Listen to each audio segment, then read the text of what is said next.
الحمد لله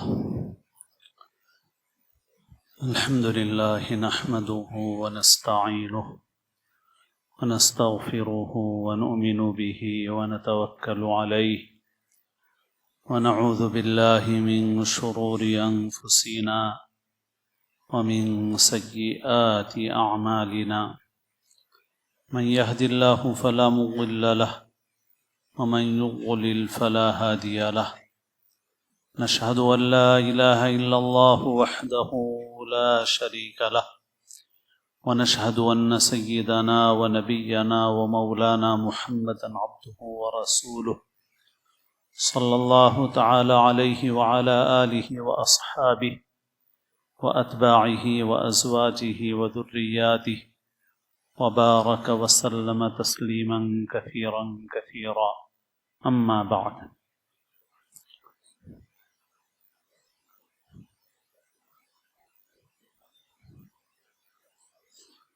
قابل احترام بزرگوں، عزیز دوستوں اور ساتھیوں،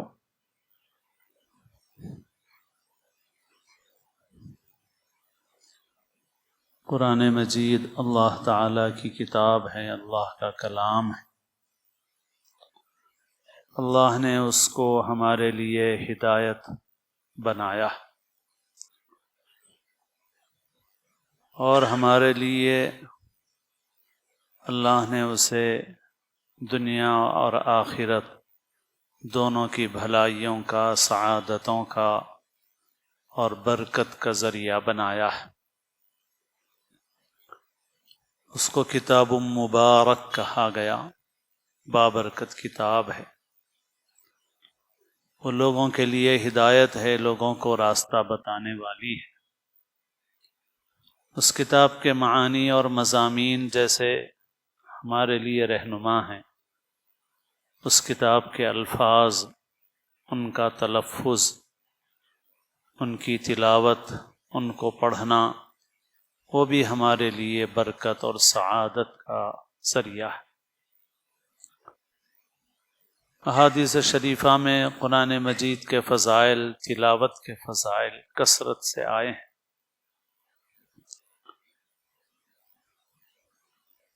ایک بات جس کی طرف توجہ دلانا مقصود ہے وہ یہ ہے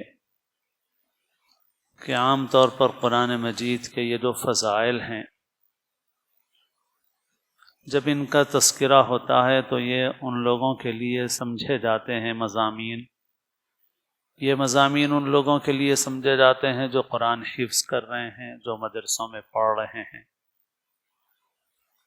اور کسی درجے میں ہمیں یہ خیال ہوتا ہے کہ یہ مضمون ہم سے تعلق نہیں رکھتا، یہ حافظوں سے تعلق رکھتا ہے، مدرسوں میں پڑھنے والوں سے تعلق رکھتا ہے۔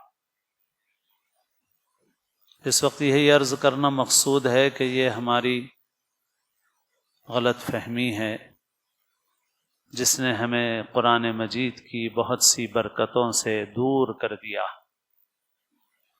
یہ سعادتیں، یہ فضیلتیں، یہ برکتیں ہر مسلمان کو حاصل کرنا ہے۔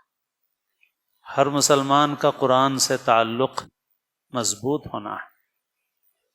قرآن مجید کی تلاوت ہمارے لیے محافظ ایمان ہے، ایمان کی حفاظت کرنے والی چیز ہے۔ قرآن کی تلاوت کرنا، قرآن کا ذوق، قرآن سے مزہ آنا، قرآن کے پڑھنے میں لطف آنا، قرآن کے پڑھنے میں مہارت ہونا، یہ ہمارے دین اور ایمان کی حفاظت کا ذریعہ ہے، اور یہ کام ہر مسلمان کو کرنا ہے۔ ایسا نہیں کہ یہ چیزیں صرف ان لوگوں کے لیے ہیں جو مدرسوں میں حفظ کرتے ہیں یا مدرسوں میں عالم بنتے ہیں، پڑھتے ہیں، ان کے لیے نہیں، ہر مسلمان کے لیے۔ تو دو باتیں اس وقت عرض کر رہا ہوں، ایک تو عام لوگوں کے لیے ناظرہ قرآن کی اہمیت، اور ایک ان لوگوں کے لیے، ان بچوں کے لیے جن کو ہم حفظ کرانا چاہتے ہیں، ان کے لیے ناظرے کی اہمیت۔ تو جیسے میں نے عرض کیا کہ عام مسلمانوں کے لیے، ہر ایک کے لیے یہ بات اہم ہے کہ وہ صحت کے ساتھ، روانی کے ساتھ، یعنی اسپیڈ کے ساتھ قرآن شریف پڑھ سکے۔ حدیث میں ہے کہ الماہر بالقرآن مع السفرۃ الکرام البررہ، جو قرآن کا ماہر ہے اس کا مقام ان فرشتوں کے ساتھ ہے جو بہت ہی معزز فرشتے ہیں اور نیک وکار ہیں اور خدا کے صحیفوں کو لکھنے والے، محفوظ کرنے والے ہیں، ان کے ساتھ اس کا مقام۔ والذی یقرأ القرآن ویتتعتع فیہ وہو علیہ شاق لہ اجران، اور جو قرآن پڑھتا ہے اس طرح سے کہ اس میں اٹکتا ہے اور وہ اس پر شاق ہے، شاق کا لفظ اردو میں بھی استعمال ہوتا ہے، یعنی اس کو اس کے پڑھنے میں مشقت ہوتی ہے، تو لہو اجران، اس کے لیے 2 اجر ہیں۔ تو یہ جو اٹکنے پر بھی 2 اجر ہیں، یہ بات بالکل سمجھ لینی چاہیے کہ یہ 2 اجر اس کے لیے نہیں ہے جو سیکھا ہی نہیں ہے اور اٹکتا ہے۔ آپ خود غور فرمائیے، اسے کس بات کا دوہرا اجر ملے گا بھائی؟ دوہرا اجر اس کے لیے ہے جو سیکھنے کی کوشش کرے، محنت کرے، کوشش محنت کے بعد بھی اس کو ویسا پڑھنا نہ آئے تیزی کے ساتھ۔ اب اس کو اندر سے ملال بھی ہے کہ بھائی اور لوگ تو تیزی سے پڑھنا سیکھ گئے اور میں تیزی سے پڑھنا نہیں سیکھ سک رہا ہوں، میری زبان میں رکاوٹ ہے، میری صلاحیت میں کچھ رکاوٹ ہے۔ تو اب یہ جو ملال ہے اس کا، یہ ملال اس کے لیے دوہرے اور ڈبل اجر کا باعث بنے گا انشاءاللہ۔ تلاوت کا بھی اجر ملے گا اور اس مشقت کا، اس ملال کا بھی اسے اجر ملے گا۔ لیکن جس نے پڑھنے کا اہتمام ہی نہیں کیا، تجوید سیکھنے کا اہتمام ہی نہیں کیا، اپنے ناظرہ قرآن کو اچھا بنانے کا اہتمام ہی نہیں کیا، وہ اگر اٹک اٹک کے پڑھ رہا ہے تو اس کو دوہرا اجر کیوں ملے گا بھائی؟ اس نے تو کمی کوتاہی کی ہے قرآن پاک کے حق میں۔ اور ایسا قرآن پڑھنا، جیسے میں عرض کر رہا ہوں، یہ صرف مدرسے والوں کے لیے نہیں ہے، ہر مسلمان کو اس کا اہتمام کرنا چاہیے۔ آج ہم لوگوں میں اس میں بہت کمی آ گئی ہے، بہت کمیاں، اسی وجہ سے تلاوت کا ماحول بھی نہیں رہا، مسجدوں میں بھی تلاوت کا ماحول نہیں رہا، قرآن پاک پڑھنے کا ذوق نہیں رہا۔ اور جن بچوں کو حفظ میں یا مدرسے کی لائن میں نہ لگایا جائے، ان بچوں کو بھی قرآن مجید اچھا پڑھانے کی فکر کرنا ضروری ہے۔ اب ہم بڑی عمر میں آ گئے، اب ہمارے لیے وقت نکالنا مشکل ہے، زبان پلٹنا مشکل ہے، بچوں کو تو وقت تھا۔ چنانچہ کئی لوگ ایسے ہیں جو ماشاءاللہ اپنے بچوں کو انہوں نے عصری تعلیم میں لگایا، مگر انہوں نے ان بچوں کو قرآن پاک اچھا پڑھانے کا اہتمام کیا۔ بعض لوگوں نے حفظ بھی نہیں کرایا، مگر بعض بچے ہمارے پاس بھی ایسے پڑھے کہ ان کے سرپرستوں نے 2-4 سال تک بھیج کر کے اچھا قرآن پڑھایا، پھر اسکول میں ہی لگایا ان کو، مگر قرآن اچھا پڑھا دیا۔ اب قرآن جب اچھا پڑھا ہوا ہے تو اس کو تلاوت کرنا آسان ہے، اور وہ زیادہ تلاوت بھی کر سکتا ہے، اور یہی اصل مقصد ہے۔ بعض وقت لوگوں کے ذہنوں میں حفظ کے فضائل اتنے زیادہ ہو گئے کہ تلاوت کی فضیلت ذہنوں سے اوجھل ہو گئی۔ بھائی تلاوت کی بہت فضیلت ہے، بلکہ حفظ ہو یا قرآن ناظرہ اچھا پڑھنا یہ اس لیے ہے تاکہ کثرت سے تلاوت کی جائے، صرف سند حاصل کرنے کے لیے نہیں ہے، کثرت تلاوت کے لیے۔ اللہ کے رسول صلی اللہ علیہ وسلم نے دعائیں مانگی ہے، اے اللہ میں آپ سے سوال کرتا ہوں کہ آپ مجھے قرآن عظیم عطا فرما دیں اور مجھے اس کو میرے خون میں، میرے گوشت میں، پوست میں رلا ملا دیجئے۔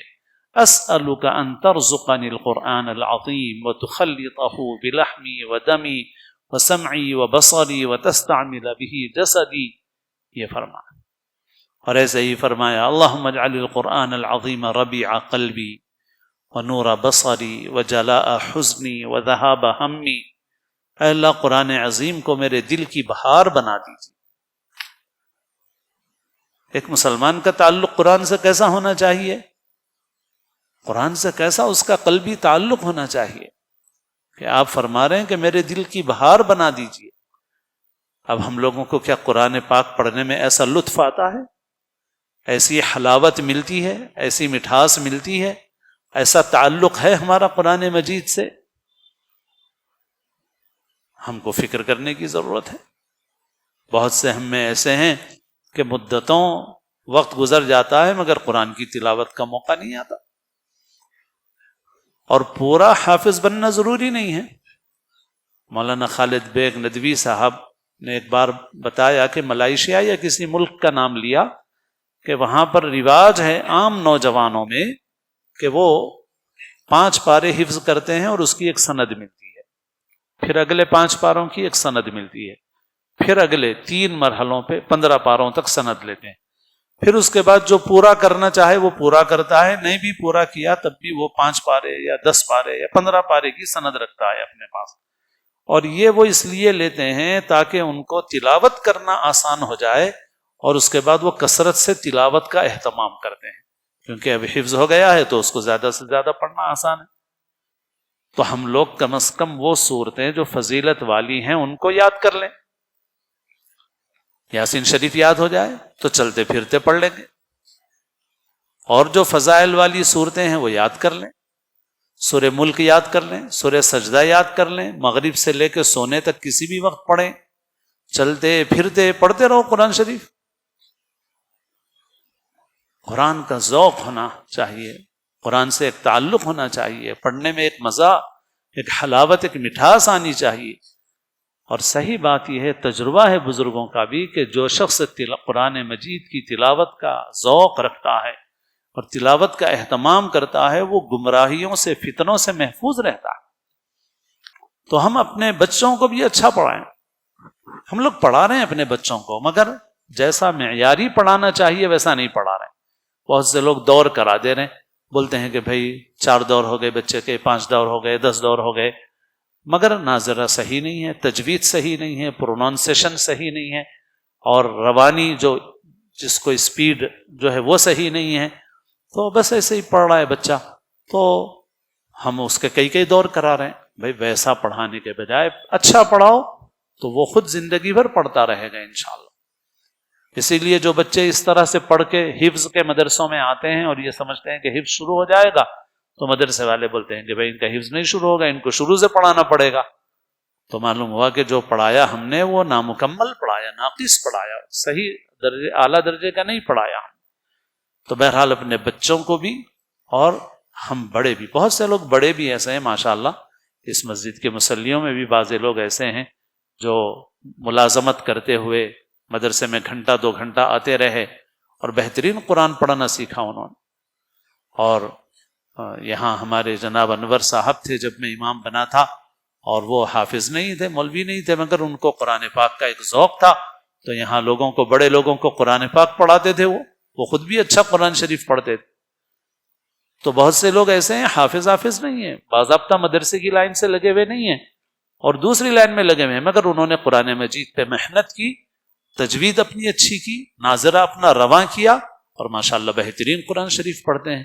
اور ایسا قرآن شریف جب پڑھنا آئے گا تو تلاوت میں دل بھی لگے گا، تلاوت میں مزہ بھی آئے گا، اور آدمی کثرت سے تلاوت کر سکے گا۔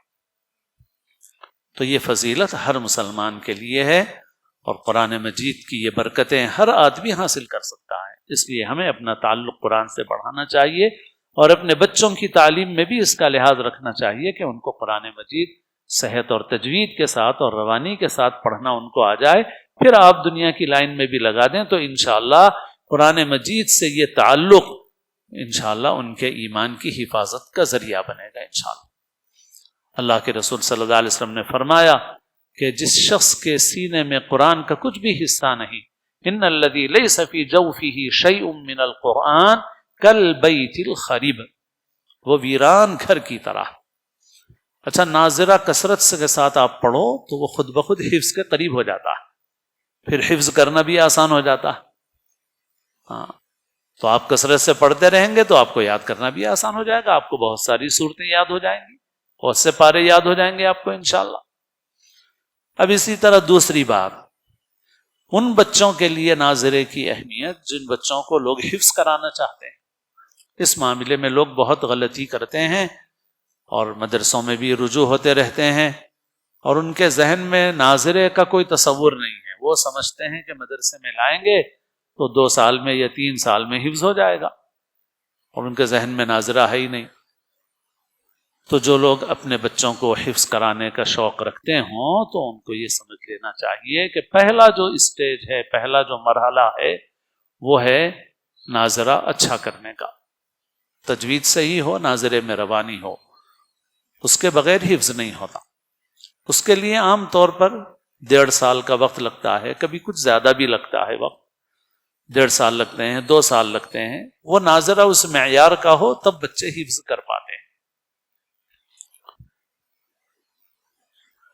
ناندیڑ میں ایک عالم ہیں، موجود ہیں ماشاءاللہ، ہم سے عمر میں قریب ہیں، کچھ کمی ہوں گے یا آس پاس ہماری عمر کے، تو انہوں نے 6 مہینے میں حفظ کیا۔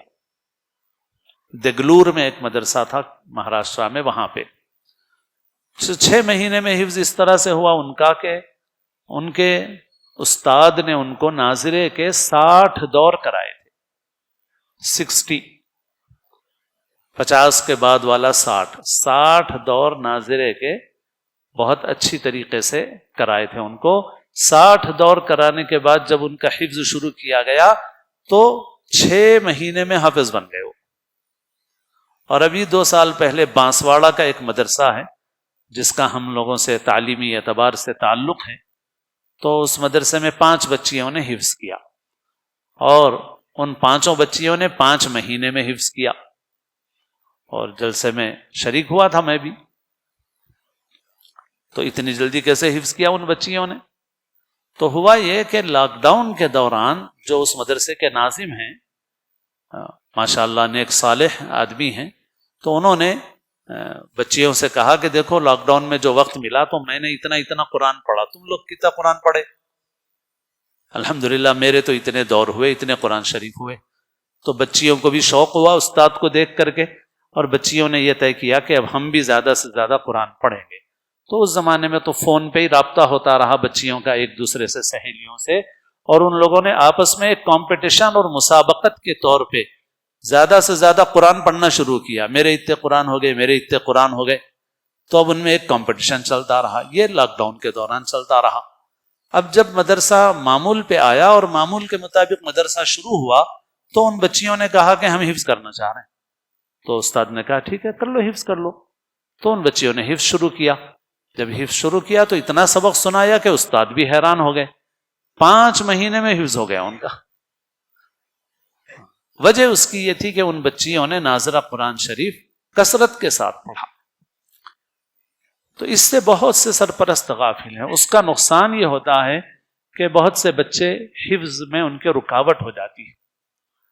بعض لوگ خوش ہو جاتے ہیں کہ حفظ شروع ہو گیا مگر ناظرہ پختہ نہیں ہے، ناظرہ پختہ نہیں ہے، حفظ شروع کر دیا تو دل خوش ہو جائے گا مگر بچے کی پڑھائی تیزی کے ساتھ آگے نہیں بڑھے گی۔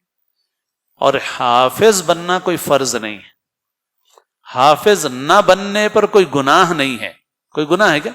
کوئی حافظ نہیں بنا تو گناہ ہے؟ نہیں ہے۔ لیکن تجوید کے ساتھ، صحت کے ساتھ قرآن شریف نہیں پڑھنا گناہ۔ اللہ کے رسول صلی اللہ علیہ وسلم نے فرمایا اقرأوا القرآن بلحون العرب، قرآن کو عربوں کے لحن میں یعنی صحت مخارج کے ساتھ پڑھو۔ ہا نکالو، عین نکالو، قاف نکالو، یہ نہیں کہ ہا کی جگہ ہا پڑھ دیا، عین کی جگہ حمزہ پڑھ دیا، ایسا نہیں۔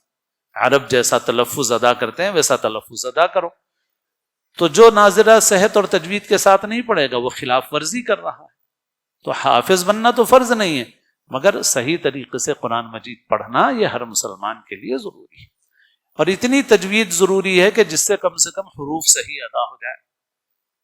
تو لوگوں کو حفظ کا تو بہت شوق ہے مگر تجوید اور ناظرے کی طرف جو توجہ ہونی چاہیے وہ توجہ نہیں ہے، اور اس سے بچوں کو بہت نقصان بھی ہوتا ہے۔ اسی وجہ سے ہم لوگ یہ کہتے ہیں کہ پہلے چاہے اسکول کے ساتھ پڑھے بچہ، مگر بچہ پہلے قاعدہ اچھی طرح پڑھ لے، ناظرہ اچھی طرح پڑھے، جب ناظرے میں پرفیکٹ ہو جائے پھر اس کے بعد اس کو حفظ کے لیے فارغ کیا جائے۔ اسکول کو گیپ دینا ہے تو گیپ دیا جائے مگر وہ اس وقت جب اس کا ناظرے کا کام مکمل ہو۔ لیکن اس سلسلے میں لوگ ناواقفیت کی وجہ سے اپنا نقصان کرتے ہیں، بچوں کا نقصان کرتے ہیں۔ بہرحال یہ ایک بات جو بچوں کے متعلق بھی تھی وہ عرض کر دی، اور اصل مقصود تو وہ بات ہے جو میں نے پہلے عرض کی ہے کہ ہر مسلمان کو اپنا قرآن مجید سے تعلق بڑھانا چاہیے، اور بڑی عمر کے لوگ بھی کسی کے پاس جا کر سیکھ سکتے ہیں تو ان کو سیکھنا چاہیے، اپنی تجوید اچھی بنانا چاہیے، ناظرہ اچھا بنانا چاہیے، تاکہ تیزی کے ساتھ قرآن پڑھنا آئے، اور قرآن مجید کی تلاوت کا کثرت سے اہتمام کرنا چاہیے، اور اپنے تمام بچوں کو، چاہے وہ اسکول کی لائن میں ہو، کسی لائن میں ہو، ان تمام بچوں کو اس اعتبار سے پختہ بنا دینا چاہیے۔ انشاءاللہ اگر ان کو قرآن اچھا پڑھنا آئے گا، قرآن کی تلاوت کا ذوق رہے گا، قرآن کی تلاوت کے عادی رہیں گے، تو انشاءاللہ یہ تلاوت ان کے ایمان کے لیے محافظ ثابت ہوگی انشاءاللہ، اور وہ ہر قسم کے فتنوں سے، گمراہیوں سے انشاءاللہ محفوظ رہیں گے۔